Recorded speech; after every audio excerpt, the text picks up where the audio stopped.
আমার একটাই প্রত্যাশা সকলের কাছে যারাই জয়ী হোক, আমি ভোট দেওয়া তো আসলে নিয়মের মধ্যে দিয়ে দিতে হচ্ছে, না হলে তো আমি সকলকেই ভোট দিতাম, কারণ সকলেই আসলে দাঁড়িয়েছে তাদের যোগ্যতার জায়গা থেকে।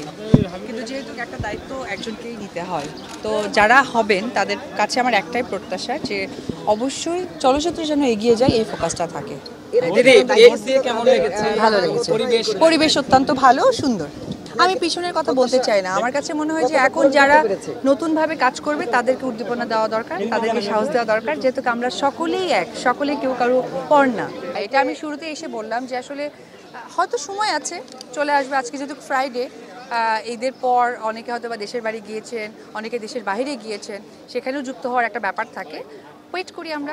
নিরাপত্তা ঘাটতি গতবারও ছিল না, এবারও ছিল না, তবে গতবার যেটা আমার কাছে একটু দৃষ্টিকটু মনে হয়েছিল, মনে হচ্ছে যে আমি পুলিশ ফাঁড়িতে এসেছি, হ্যাঁ, শিল্পী সমিতিতে আসেনি। বাট আজকে মনে হয়েছে যে আমি শিল্পীদের একটা পরিবারের মধ্যে এসে গেছি, আমি আমার একটা ওয়ার্ল্ডে এসেছি, আমার মতো করে ঘুরবো ফিরবো, কাজ করবো, আমি চলে যাব।